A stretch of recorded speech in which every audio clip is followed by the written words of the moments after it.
అందరికీ నమస్కారం. ఈరోజు అనంతపురం జిల్లాలో రామగిరి మండలం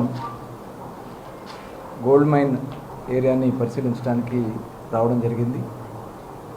ఈ సందర్భంగా గౌరవనీయులు శాసనసభ్యురాలు పరిటాల సునీతమ్మ గారికి, అలాగే జిల్లా పార్టీ అధ్యక్షులు ఎంఎస్ రాజు గారికి, అలాగే పరిటాల శ్రీరామ్ గారికి, అలాగే ఆర్టీసీ చైర్మన్ పోల్ నాగరాజు గారికి, పాత్రికేయ సోదరులు అందరికీ ముందుగా నమస్కారాలు. ఈరోజు ఆంధ్రప్రదేశ్ రాష్ట్ర ప్రభుత్వం అపారమైనటువంటి ఖనిజ సంపద ఉన్నటువంటి రాష్ట్రం మన ఆంధ్ర రాష్ట్రం. గత పాలకులు 5 సంవత్సరాలు మొత్తం మైనింగ్ వ్యవస్థను అంతా కూడా పూర్తిగా నిర్వీర్యం చేశారు. ప్రధానంగా ఆ రోజు స్వార్థ ప్రయోజనాల కోసం మైన్స్ని ఆక్రమించుకోవడం, క్వారీలన్నీ కూడా వాళ్ళ సొంత అనుయాయులతో స్వాధీనం చేసుకోవడం, దోచుకునే కార్యక్రమానికి శ్రీకారం చుట్టడం జరిగింది. కనీసం కొత్తవి అన్వేషణ చేయలేదు. ఉన్న వాటిని కూడా నిలబెట్టుకోకుండా పూర్తిగా దోపిడీ చేసినటువంటి పరిస్థితి మనం చూసాం. ఆ రకంగా నష్టపోయింది రామగిరి ఏదైతే ఇక్కడ గోల్డ్ మైన్ ఉందో. భారత్ గోల్డ్ మైన్ లిమిటెడ్ సంస్థ వాళ్ళ లీజ్ పీరియడ్లో అయిపోయిన తర్వాత దాన్ని ఆపుదల చేయడం జరిగింది. ఇది బ్రిటిష్ కాలం నుంచి కూడా ఇక్కడ మైనింగ్ జరిగిందనేది ఇక్కడ ఉన్నటువంటి పెద్దలందరూ కూడా చెప్తా ఉన్నారు. గతంలో కూడా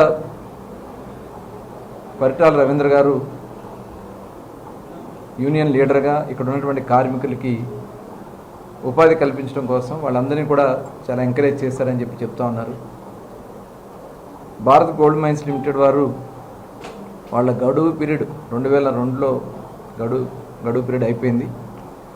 1లోనే షట్ డౌన్ చేశారు. రెన్యూల్కి వాళ్ళు మళ్ళీ అప్లికేషన్ పెట్టుకోవడం జరిగింది.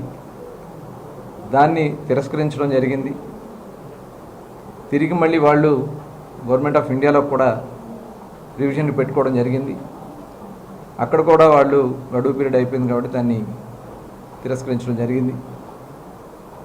దగ్గర 416 ఎకరాల్లో 168 హెక్టార్లో ఈ గోల్డ్ మైన్ ఉంది. మరి ఈ ప్రాంతాన్ని అంతా కూడా ఇప్పుడు ఒకసారి పరిశీలన చేశాం.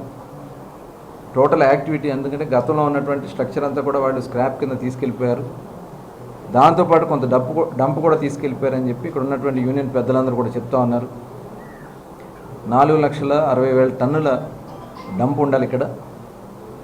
అదంతా కూడా మళ్ళీ రీక్యాల్కులేట్ చేయమని సంబంధిత అధికారులకి ఆల్రెడీ ఆదేశించాం. త్వరలోనే దీని మీద విచారణ చేసి తప్పకుండా గతంలో ఏదన్నా ఇక్కడి నుంచి డంప్ కానీ తరలించున్నట్టయితే ఎవరైతే బాధ్యులు ఉన్నారో వాళ్ళ మీద ఖచ్చితంగా చర్యలు తీసుకోవడం జరుగుతుంది. అయితే ఇప్పుడు రాష్ట్ర వ్యాప్తంగా కూడా గౌరవ ముఖ్యమంత్రి చంద్రబాబు నాయుడు గారి ఆదేశాలతో ఖనిజాన్వేషణ చేస్తున్నాం. దానిలో భాగంగా జిఎస్ఐ నుంచి కానీ గవర్నమెంట్ ఆఫ్ ఇండియా ఇచ్చినటువంటి నిబంధనల ప్రకారం మొత్తం కూడా అన్వేషణ చేసి క్రిటికల్ మినరల్స్ కానీ, ఒక పక్క ఐరన్ ఓర్, గోల్డ్ మైన్స్ కానీ, మ్యాంగనీస్ కానీ, బైరటీస్ కానీ, ఇలా చాలా విలువైనటువంటి ఖనిజాలు మనకున్నాయి.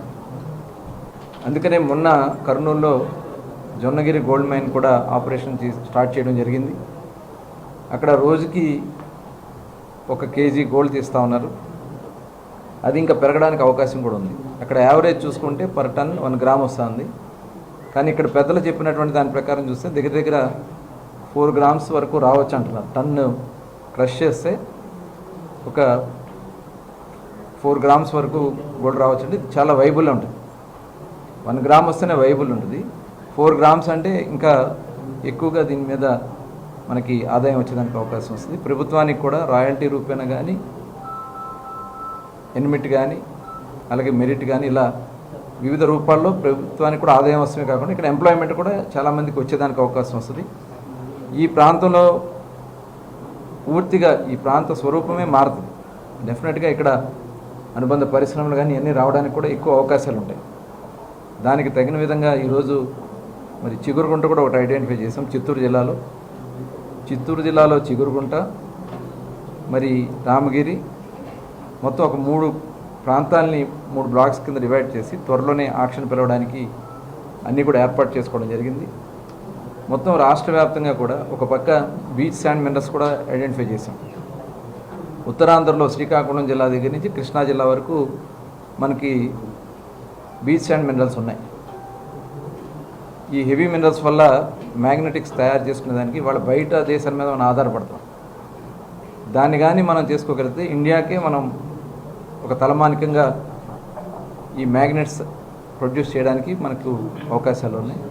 ఆ విధంగా అలాగే మనకి ఐరన్ ఓర్స్ కూడా ఈరోజు మన ప్రకాశం జిల్లాలో స్టార్ట్ చేసాం, చిత్తూరు జిల్లాలో కూడా ఐడెంటిఫై చేసాం. గోల్డ్ మైనింగ్ కూడా ఒక పక్క ఐరన్ ఓర్ను కూడా మనం చేసుకుంటూ ఇంకా ఓబులాపురంలో గతంలో చూసాం, ఇదే జిల్లాలో ఓబులాపురం ఏ రకంగా వాళ్ళు దోపిడీ చేశారో ఇవాళ అది కూడా ఒక కొలిక్కి వస్తూ ఉంది. సుప్రీంకోర్టు కూడా ఒక కమిటీ వేశారు. దాని ద్వారా కూడా త్వరలో ఓబులాపురంలో కూడా మనకి యాక్టివిటీ స్టార్ట్ చేయడానికి కావాల్సినటువంటి చర్యలన్నీ కూడా ప్రభుత్వం తీసుకుంటారు. ఈ ప్రభుత్వం చాలా చిత్తశుద్ధిగా పనిచేస్తుందనే దానికి ఈ 2 సంవత్సరాల్లో మైనింగ్ రెవెన్యూ కూడా బాగా పెరిగింది. 32% గ్రోత్ వచ్చింది. మనకి అన్నీ ఓపెన్ చేస్తున్నాం. లాస్ట్ గవర్నమెంట్లో వాళ్ళు బెదిరించి లాక్కోవడం వల్ల కొన్ని కోర్టుకు వెళ్ళారు, కొన్ని ఆగిపోయినాయి. అవన్నీ కూడా తిరిగి మళ్ళీ ప్రారంభిస్తున్నాం. యాక్టివిటీ పెరిగింది, అలాగే గవర్నమెంట్కి ఆదాయం పెరిగింది, ఎంప్లాయ్మెంట్ కూడా పెరుగుతాం. ఇది కూటమి ప్రభుత్వం యొక్క లక్ష్యం. డెఫినెట్గా రామగిరిని కూడా అతి త్వరలోనే పూర్తి స్థాయిలో దీన్ని, ఎందుకంటే ఆక్షన్కి వెళ్ళినప్పుడు త్వరలోనే ఆక్షన్కి కూడా అన్నీ ప్రిపేర్ చేసాం. గవర్నమెంట్ ఆఫ్ ఇండియా వాళ్ళు డైరెక్షన్ ఇచ్చిన వెంటనే దీన్ని కూడా ఆక్షన్ పెట్టి ఇమీడియట్గా ప్రొడక్షన్లో తీసుకురావడానికి కావాల్సినటువంటి అన్ని చర్యలు కూడా తీసుకోవడం జరుగుతుంది.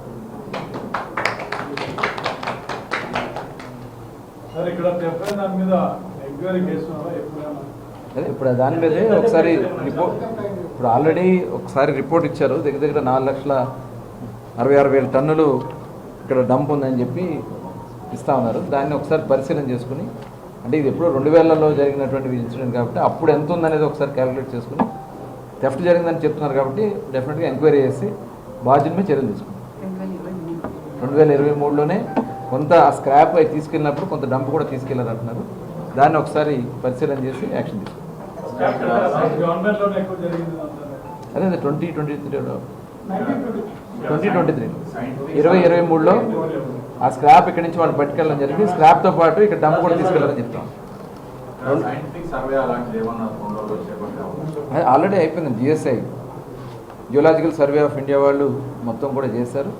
దాని ప్రకారం ఇక్కడ ఆల్రెడీ ఉన్నదనేది ఉంది. దానికి ఒక స్ట్రెచ్ కూడా ఉంది మనకి. జిఎస్ఐ అండ్ ఎంఈసిఎల్ ఈ రామచర్ల పినకచెర్ల స్కెచ్లో ఈ బెల్ట్లో 150 కిలోమీటర్ల లెంత్లో 0.5 కిలోమీటర్స్ నుంచి 5 కిలోమీటర్స్ వరకు ఆ బెల్ట్ ఉంటుంది. ఆ బెల్ట్లో గోల్డ్ది అలాగే మిగతా ఉంటాయి, ఐరన్ ఓర్ ఉంటుంది, కొంత క్వార్ట్జ్ ఉంటుంది. ఇవన్నీ కూడా వాళ్ళు మనకి ఇవ్వడం జరిగింది. దాని ప్రకారం ఇక్కడ యావరేజ్న 4.0 గ్రామ్స్ గోల్డ్ పర్ టన్ ఉంటుంది అనేది వాళ్ళు మనకి ఇచ్చినటువంటి రిపోర్ట్ ప్రకారం. ఇది సగటున 6.9 వరకు కూడా వెళ్ళేదానికి అవకాశం ఉందని చెప్పి వాళ్ళు ఇచ్చారు రిపోర్ట్లో. దాని ప్రకారం ఇవన్నీ కూడా ప్రిపేర్ చేసుకుని ఆక్షన్కి వెళ్ళడం జరుగుతుంది.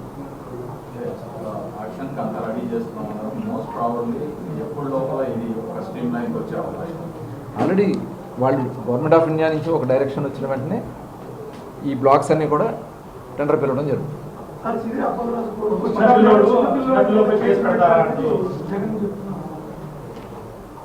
అంటే మీరే చెప్పాలి. జగన్మోహన్ రెడ్డి అతని యొక్క నైజం ఏంటో అర్థం కావట్లేదు.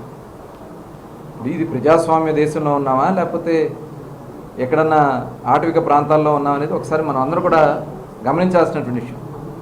ఒక బాధ్యత కలిగినటువంటి ఒక రాజకీయ పార్టీ, ఈ రాష్ట్రానికి ముఖ్యమంత్రిగా పనిచేసినటువంటి వ్యక్తి, ఈరోజు చట్టాలు ఉన్నాయి, ఆ చట్టాలకు కట్టుబడి మాట్లాడాల్సిన అవసరం ఉందా లేదా అనేది ప్రతి ఒక్కరూ కూడా ఆలోచించాల్సినటువంటి విషయం.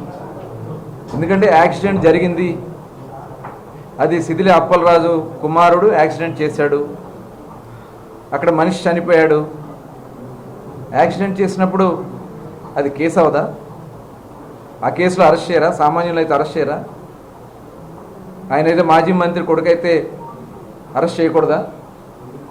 అదే కాకుండా పేరు మార్చేశారు. అక్కడ ఇంకొకటి వేరే పేరు పెట్టి ఆ కేసుని తారుమారు చేయాలని ప్రయత్నం చేస్తే అదొక పెద్ద క్రిమినల్ కేసు. దాన్ని పట్టుకుని జగన్మోహన్ రెడ్డికి 18 ఏళ్ల కుర్రాడు యాక్సిడెంట్ చేస్తే కేసు కడతారా అని చెప్పి మాట్లాడుతూ ఉన్నాడంటే అతని మానసిక పరిస్థితి ఏంటనేది ప్రజలు కూడా గమనించుకోవాల్సినటువంటి అవసరం. అదే కాదు, గతంలో విజయవాడలో మరి సాయి కృష్ణ అతను మానభంగాలు చేశాడు, డ్రగ్స్, గంజాయి, హత్య కేసుల్లో ఉన్నటువంటి వ్యక్తిని పట్టుకుని 23 సంవత్సరాల సాయి కృష్ణ తప్పు చేస్తే అరెస్ట్ చేస్తారా అని చెప్పి మాట్లాడినటువంటి విషయాన్ని చూసాం. మరి ఈ సందర్భంగా నేను అడుగుతా ఉన్నా, సొంత బాబాయిని హత్య చేసినప్పుడు మరి ఆయన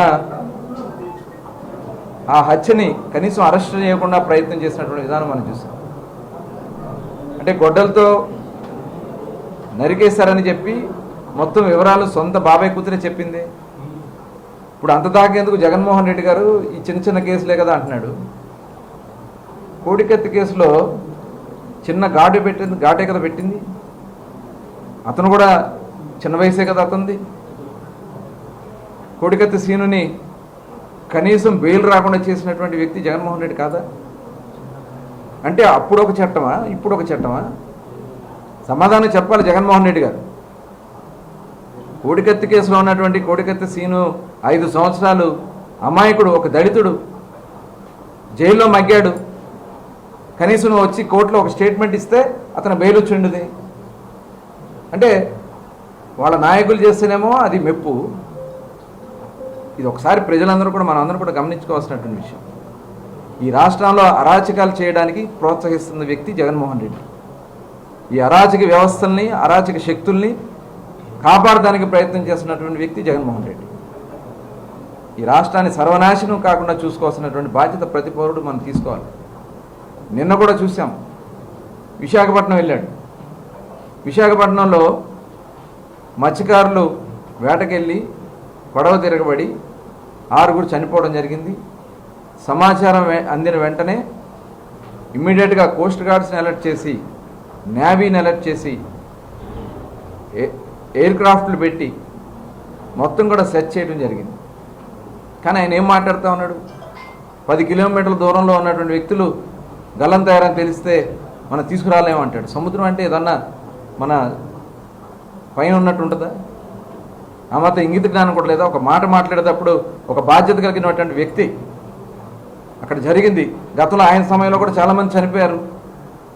ఆయన టైంలో కూడా చాలామంది సముద్రంలో మిస్ అయిన గల్లంతైనటువంటి సందర్భాలు ఉన్నాయి.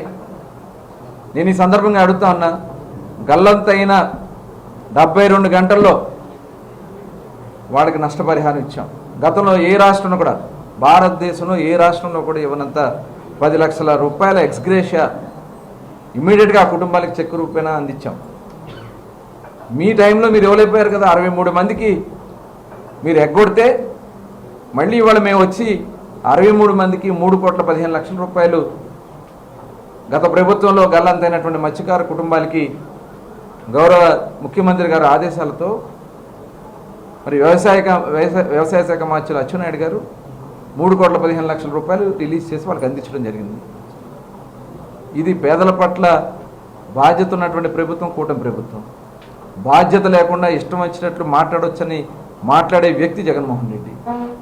నిన్న ఆ కుటుంబాలకి నష్టం జరిగింది, వాళ్ళ కుటుంబ సభ్యులు చనిపోయారు. అందుకని మేము ఇమీడియట్గా స్పందించాం, వాళ్ళకి అందించాం. ఇవాళ వెళ్ళి భీమవరంలో ఆక్వా రైతులు, ఇవాళ అక్కడ రా మెటీరియల్ కాస్ట్ పెరిగింది. ప్రభుత్వం క్లియర్గా వాళ్ళకి చెప్పాం, వాళ్ళని ఏ రకంగా ఆక్వా రైతులను ఆదుకోవాలి. వాళ్ళ ₹1.5 సబ్సిడీ, ₹1.5కే కరెంట్ ఇస్తున్నాం. వాళ్ళకి ₹6 తక్కువ రేటుకి ఇమ్మని చెప్పి మన అన్ని ఫీడ్ కంపెనీలకు ఆదేశించడం జరిగింది. అంటే ఈయన రాజకీయం చేయటమే పరమావధిగా పట్టుకున్నాడు. అరాచకాలు కావాలి ఈ రాష్ట్రంలో, అంతకంటే ఏమీ లేదు. ఇవాళ చూస్తున్నాం, రాష్ట్రం మొత్తం కూడా సస్యశ్యామలం చేస్తూ ఉన్నారు గౌరవ ముఖ్యమంత్రి గారు. ఇవాళ సుజల స్రవంతి ద్వారా అనంతపురం జిల్లాకి వాటర్ వచ్చింది. ఇవాళ ఏ చెరువులో చూసినా నీళ్లు ఉన్నాయి. ఒక పక్క హార్టికల్చర్, ఒక పక్క ఇండస్ట్రీ. మరి మనం చూసాం పుట్టపర్తిలో ఇవాళ డిఫెన్స్కి సంబంధించినటువంటి ఎయిర్ క్రాఫ్ట్ మ్యానుఫ్యాక్చరింగ్ కంపెనీలు, డిఫెన్స్ కంపెనీ ఇక్కడికి వస్తూ ఉంది, బుల్లెట్ సంస్థ ఇక్కడికి వస్తూ ఉంది. మరి ముఖ్యంగా మొన్న కియా మోటార్ సంస్థ ఇవాళ ఎక్స్పాండ్ అవుతూ ఉంది. ఇంత అద్భుతంగా ఈ రాష్ట్రాన్ని అన్ని రకాలు కూడా, అన్ని ప్రాంతాలని కూడా ఈరోజు కడప జిల్లాలో గౌరవ మంత్రివర్యులు లోకేష్ గారు దాల్మియా సిమెంట్ ఫ్యాక్టరీ 2వ యూనిట్ని ఇప్పుడు ఈరోజు భూమి పూజ చేయడం జరిగింది. అంటే ఈ ప్రభుత్వం ఏ రకంగా ఉపాధి అవకాశాలు కల్పించాలో మేము ప్లాన్ చేస్తున్నాం. మొన్న విశాఖపట్నంలో ఆర్సెలర్ మెటల్ సంస్థ, గూగుల్ సంస్థ, ఇవాళ అన్ని రకాలుగా కూడా ఆంధ్ర రాష్ట్రం ముందుకెళ్తూ ఉంటే ఇవాళ కుట్రబన్నే కార్యక్రమాలు కదా, అమరావతి మీద కుట్రబంతా ఉన్నాడు. అమరావతి రైతాంగాన్ని రెచ్చగొట్టాలని ప్రయత్నం చేస్తూ ఉన్నాడు. సీడ్ యాక్సెస్ రోడ్డుకి రైతులు ముందుకు ఇస్తానికి విల్లింగ్ ఇస్తే వాళ్ళు ఇవ్వద్దని చెప్పి అడ్డం పెట్టి ఆపాలనే ప్రయత్నం చేస్తూ ఉన్నాడు. అంటే కేవలం ఈ రాష్ట్రం అభివృద్ధి చెందడం ఏమాత్రం ఇష్టం లేనటువంటి వ్యక్తి జగన్మోహన్ రెడ్డి. అందుకనే అడుగడుగున ఇబ్బందులు సృష్టించడానికి ఇవాళ సోషల్ మీడియాలో తప్పుడు పోస్టులు పెట్టించడం, పెట్టిన వాళ్ళ పట్ల ఆయన వాళ్ళకి రక్షణగా నిలబడే కార్యక్రమాలు చేయటం. ఎవరండి ఆయన? కులం పెట్టి మతాన్ని, హిందూ మతంలో శ్రీరామచంద్రుడిని అమితంగా ప్రేమించే శ్రీరామచంద్రుడి మీద పోస్టులు పెట్టినటువంటి ఆ రావణ్ణి నువ్వు అతను సపోర్ట్గా మరి మద్దతు ఇస్తున్నావు. నీకు సంబంధించినటువంటి వ్యక్తులు పెట్టి అతని బెయిల్ కోసం ప్రయత్నం చేస్తున్నావు. ఒకసారి ప్రజలందరూ కూడా గమనించాలని ఈ సందర్భంగా కోరుతాను. మాది ఒకటే లక్ష్యం, గౌరవ ముఖ్యమంత్రి చంద్రబాబు నాయుడు గారు, ఉప ముఖ్యమంత్రి వారు పవన్ కళ్యాణ్ గారు, లోకేష్ గారు, కేంద్ర ప్రభుత్వం నరేంద్ర మోడీ గారి సహాయ సహకారాలతో ఆంధ్ర రాష్ట్రాన్ని అన్ని విధాలా ముందుకు తీసుకెళ్లడమే మా లక్ష్యంగా తెలియజేస్తాం.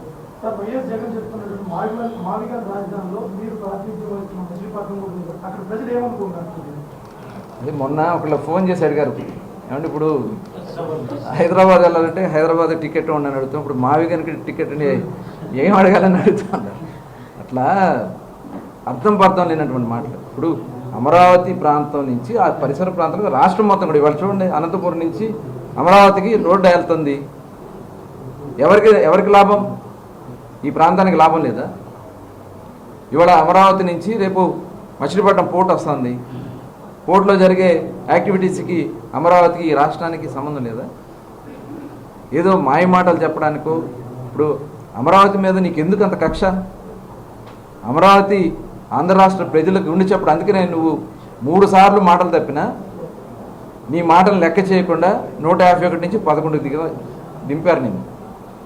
ఇవాళ ఆంధ్ర రాష్ట్ర ప్రజలు కోరుకునేది అమరావతి రాజధానిగా ఉండాలి, అన్ని ప్రాంతాలు కూడా సమగ్రంగా అభివృద్ధి చెందాలి. ఖచ్చితంగా అమరావతి కానీ మొత్తం ఈ 3 రీజియన్స్ కూడా, రాయలసీమ రీజియన్ కానీ, అమరావతి రీజియన్ కానీ, అటు విశాఖపట్నం రీజియన్, ఈ 3 రీజియన్లు కూడా సమగ్రంగా అభివృద్ధి చేయటమే కూటమి ప్రభుత్వ లక్ష్యం. Thank you.